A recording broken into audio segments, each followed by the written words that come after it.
Good afternoon. Welcome to my channel. Today is Tuesday, the 12th of January, 2021.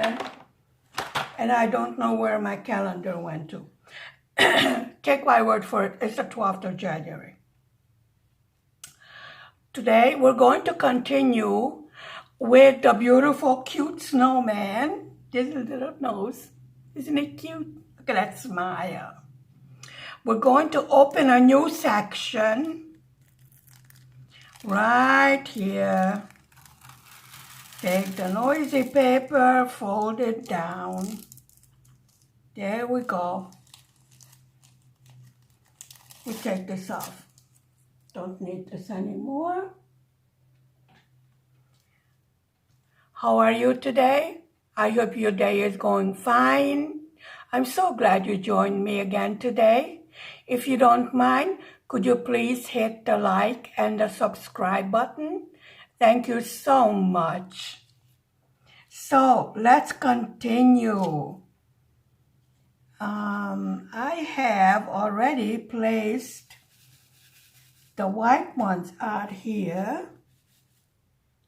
But I think we're going to put this on the side and we're going to go with the symbol L, capital L, which is an 800. And remember, we had to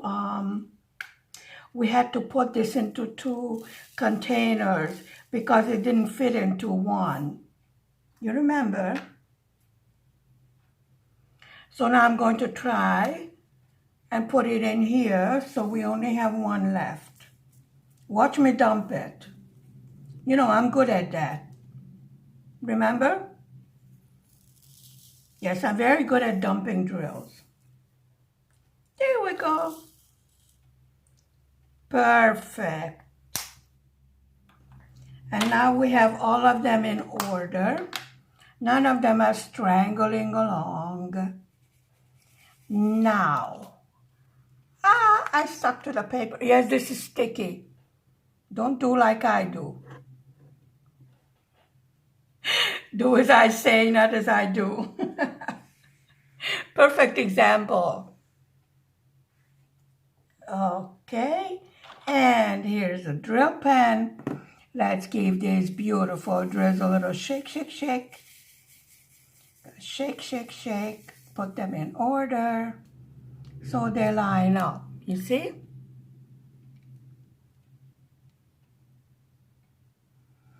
Today is another gray day over here.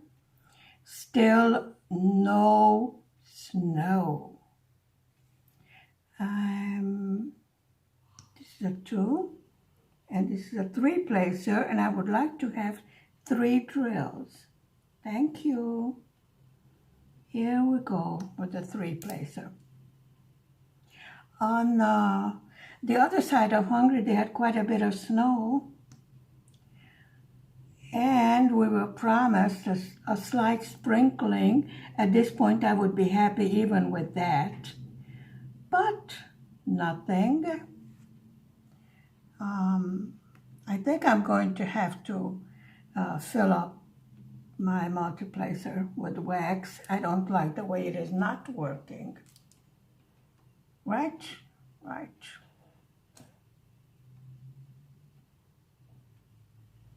Things are rather quiet here in Hungary. We still have the curfew.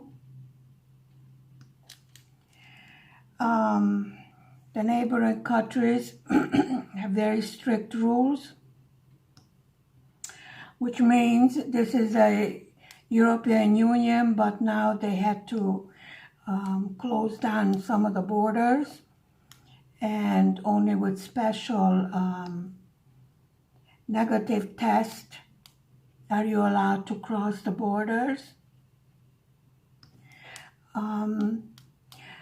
However, they did finally come to their senses and let the big rigs that carry food and medicine and essential supplies, even to factories so they can work, they let them through Now those poor truck drivers are totally isolated. Can you imagine? They will not even permit them to use the bathing facilities or the restroom. It's unbelievable. But I am positive soon things will get under control. I tend to have an optimistic nature. Thank God we are all healthy. I wish the same for you and your family. We see the end of the tunnel already. So last time I told you the story about how we got indoor plumbing and we got the kitchen set up.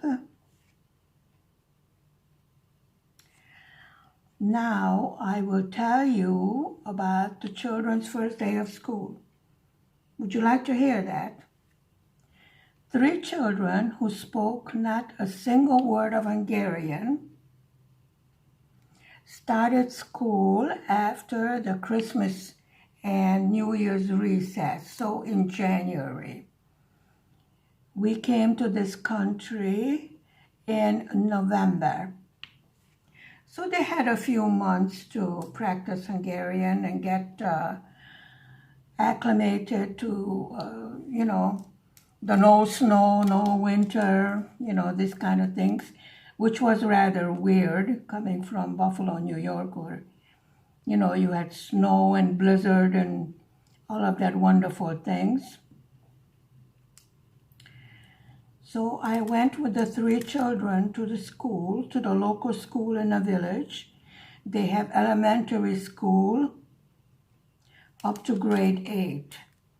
So from age 3, they must go to kindergarten until age 6 or 7, depends on the month that they were born, Depends on how old they are in the next September. I need the letter L. That's a question mark. So the children were in elementary school.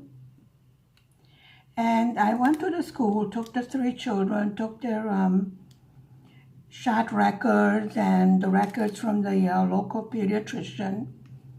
Everything else, told them everything was in order. They knew how to read and write. The principal was amazed that they know how to read and write. The 2 youngest ones wound up in 1st grade. Well, the little girl was 7 years old,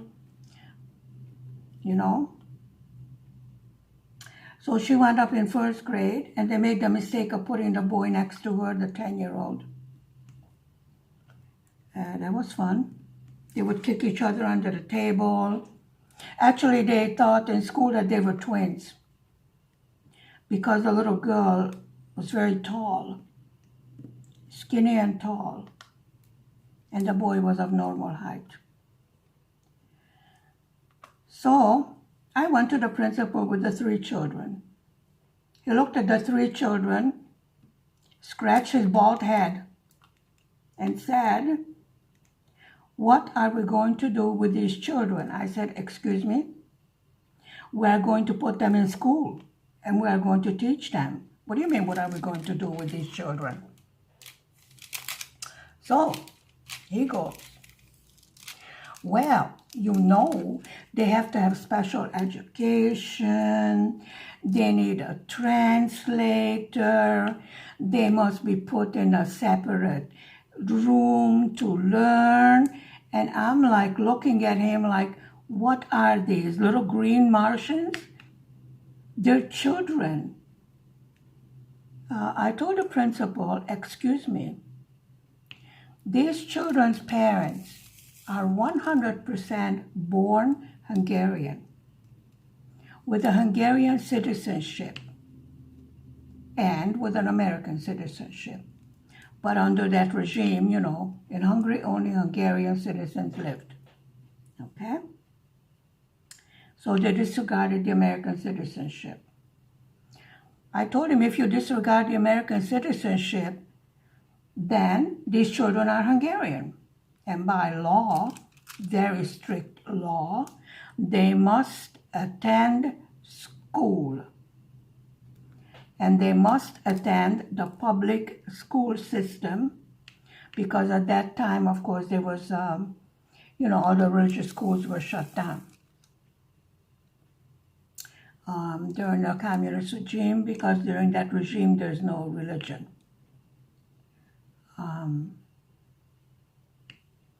So I told a nice principal that put these children into classes and let me worry about them learning Hungarian. He goes, but how are you going to teach them? You don't speak Hungarian yourself. I go, well, we're going to learn together. This is how we do it in America. Said I didn't know how to speak English when they took me to America. I learned, of course. And children are amazing. They adapt very well.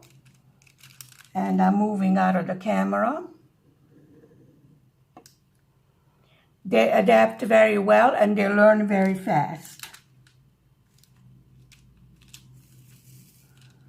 Now, I would say the school children in the school were village children. Their knowledge of, let's say, the world map and geography was minimal. They kept on calling the children English. I said, no, they're American. Actually, they're Hungarian. And they said, if they're Hungarian, how come they don't speak Hungarian? I said, well, excuse me, because they were born in a different country, that's why. Soon they will speak Hungarian, just like you. And of course, they were amazed. So we went back and forth with a nice principal. He was afraid the children would bring some sort of strange illness or whatever. I said they're probably healthier and have more shots than any of the children over here.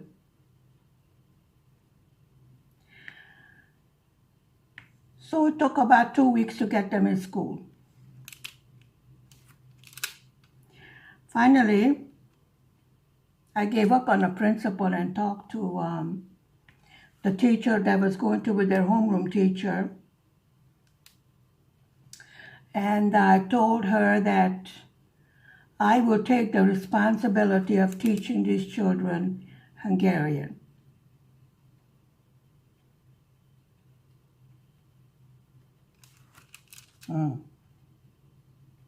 You know, I have a 3-placer and there's any 3 where I can put them. So she came to the principal with me and she said that she will take personal responsibility for these children. So the 2 smaller ones got put into 1st grade, thinking that they were twins. They were seated next to each other. And the girl, you know, the screamer, by that time everybody knew in the village, you know, that's the screamer. She doesn't like to bathe, she screams. She got put into 6th grade.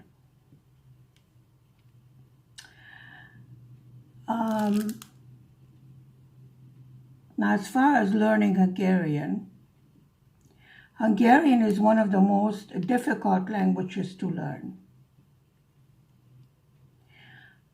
But since they were in 1st grade, and they did have the basics of, you know, the ABC from the English,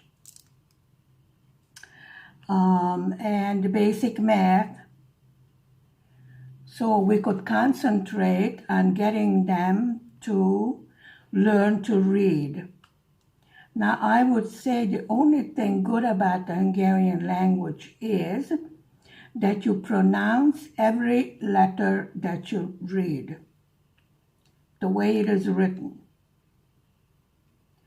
So that made it a little bit easier for them to manage the learning of the language. And at night, we would be sitting there with their little first grade reader books, reciting the poems that the children learned the ABC with, and the capital letters and the small letters and things like that. So I learned along with them. Of course, my knowledge of the Hungarian was a little bit more advanced because of the Hungarian American church that we attended in America. So once the school got over the shock of these weird children, and they noticed that the children are just like the other children, they sort of took it in their stride. Of course, they had the usual teasing and made fun of, these wonderful communist little children. And here there were these three capitalist children, the nonsense that goes on. Since they didn't understand what the other kids were telling them, they just smiled, and laughed at them. After a couple of weeks, I went back to the principal and I asked him, did he calm down? None of the children caught any sort of weird infection from my children. Thank God my children did not catch anything either. But as I said, they had every imaginable available shot, which was required by law. There was no way out of that. So he said he's amazed. He didn't think that the children could learn that fast and could blend in with the Hungarian society. We did have a little bit of a tiff when they wanted to put the little communist neckerchief on my children, which they thought it was a good joke to put the little red kerchief on these American children, representing capitalism, which is the enemy, We're talking about 1984 and communism, so it was a different world. I told them they are not going to wear that kerchief because, first of all, they don't know what it represents. Second of all, because of having two citizenships, you must remain neutral to both countries because you cannot declare your allegiance to two countries, correct? You can only declare your allegiance to one country at a time. And since we were in Hungary, and in Hungary there are only Hungarians, so we were Hungarian. It took about 6 months for the children to get the Hungarian citizenship, although it would have been automatic after their parents. My first husband and I were born Hungarian.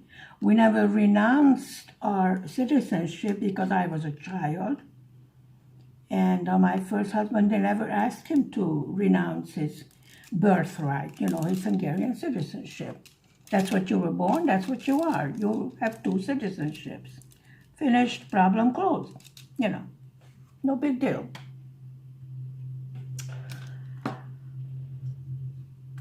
So after we got this principal all calmed down and the school all calmed down, this big mystery about these three children, I really thought, if they would have been some little green Martians from outer space, they would have caused less of a to-do than, being three American children. But anyway, we got over those hurdles, and I'm looking for the star, and it's right here, because we have a whole bunch over here, you see? Now, the children in Hungarian school have their main meal at noon. They start at 8 o'clock and they are in school until 5 in the afternoon because most of the time mother and father works. So they get a meal at 10 o'clock in the morning. At noon is the main meal. At 4 o'clock in the afternoon is the afternoon tea. In Hungary, people eat 5 times a day. Now, we have these 3 kids who grew up on American food, who had no idea what is this thing they're serving them.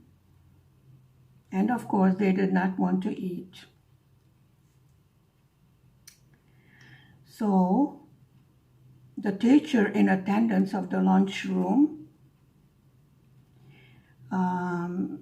one of those know-it-alls, that she would show them how to eat properly because the American diet is unhealthy. I thought to myself, yeah, it could be unhealthy, except these kids grew up everything I cook from scratch.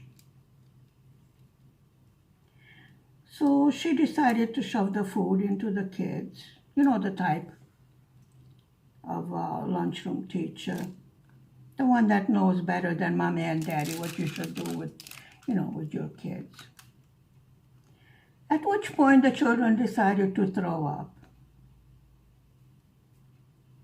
At which point she decided that the children were spoiled brats. At which point I stormed into school,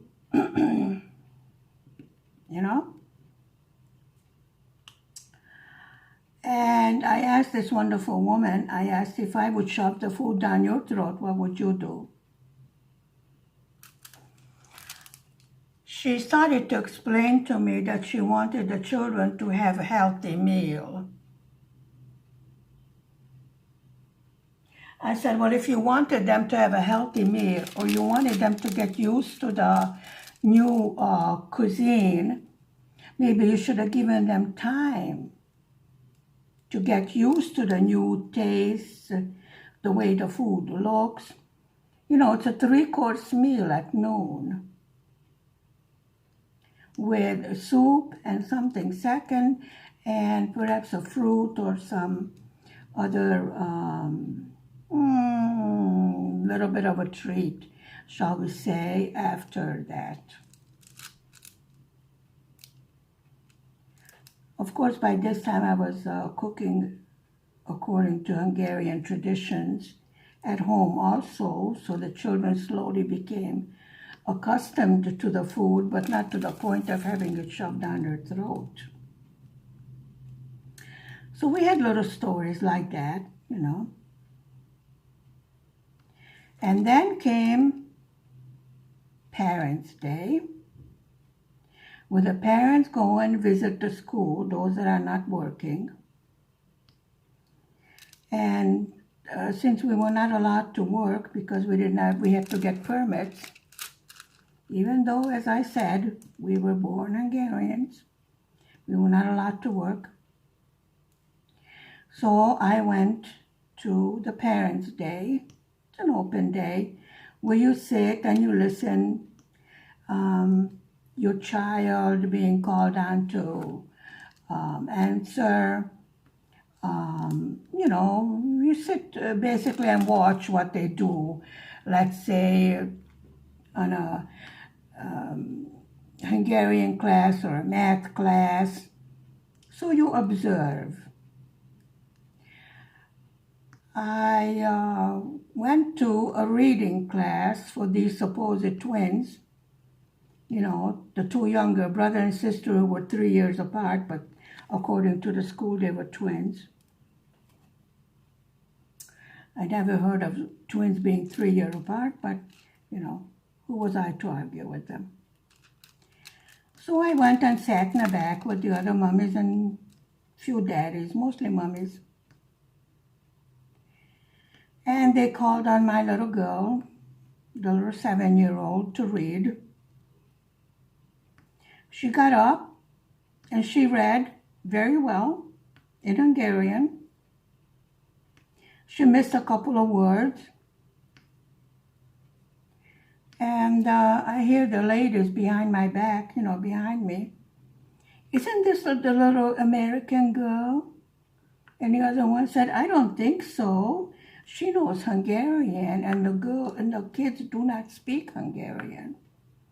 And I turned around and gave a wide grin. So, yep, these are the little American kids that speak Hungarian. And they said, oh, no, you cannot learn this fast. I said, when you're a child, yes, you can. And this is something that happens in America all the time. Children that do not speak English go to school, and oftentimes they teach the grown-ups English. Being, a refugee child that I was, I had many opportunities to observe how the children that go to school give their knowledge over to the adults. Well, this is about the same thing that happened, when my children were going to the Hungarian school. With them, my knowledge of the Hungarian language expanded. Of course, after that, I would take, high school books and then university books to bring my Hungarian language up to the level of my English language. But for that time, for the beginning, we learned from each other. And they were totally amazed, how is this possible? I said, because you are not used to having other nationalities. Actually, they have never even seen any other nationalities, just the village kids, the village families, everybody knows everybody, everybody's related. I know, I was half of the village went to my relatives I didn't know about. So I think we had a cultural exchange, each one of us learning from the other person. It was not easy by any means, but it is doable. Of course, you have to put effort into it. My father used to say, if you accept the food and the roof over your head that your new country gives you, the least you can do is learn the language that is spoken and learn it well. My father did not permit us to mix the languages, half English, half Hungarian. No. When you speak English, you speak English. When you speak Hungarian, you speak Hungarian. Finished. And we did all learn very fast. So I made it a very simple story. However, it was anything but simple.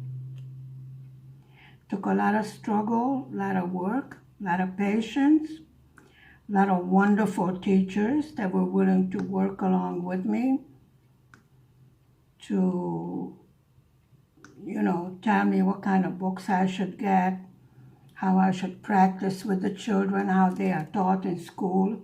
I did not go to Hungarian school, so I did not know the method that was used. So I had to learn that also, so I do not confuse the children. Now, some of the children over here in Europe can speak 3 languages. But what happens is, when they're little, they confuse the languages. And in some cases, it has been proven that it is a hindrance as far as them knowing one language well. you know, like you have a main language. Well, my main language, I really don't know now what I would say my main language is. I would say I can express myself more professionally in English. But I am just as well at home with Hungarian now also. So they suggest the teachers, you know, the ones that know everything, that if you are speaking like 3 languages, which is not uncommon here in Europe, in your home, have a main language, whatever the language of that country is. That would be your main language. That's the one that you read in, that you communicate in, that you count in. This is the one you should, first of all, have your child learn. And then the child can pick up the other languages. And this way, when the child goes to school, it is not behind as far as expressing himself in the language of the country. Like, you know, parts of Romania used to be Hungary. So a lot of the families speak Hungarian at home. But the official language of the country is not Hungarian. And there's problems that some of the older ones do not speak the official language of Romania because they refuse. They say they are Hungarian and they refuse to learn the language. And that creates problems as far as handling, you know, going in offices, getting papers, and the children going to school, going to doctor. Can you imagine? You're going to a doctor and you don't speak the language. So it does have a point that, first of all, the child should learn the language of the country that the child lives in. After that, the child may learn 2 or 3 other languages very easily.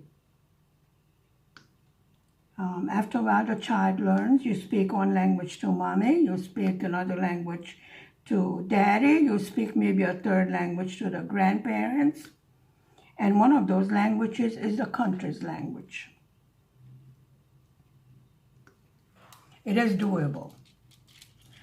I know it sounds rather hard, especially if you live in America, but now even in America they are bilingual as far as Spanish is concerned and many other languages. And then, so we have done a little more work over here.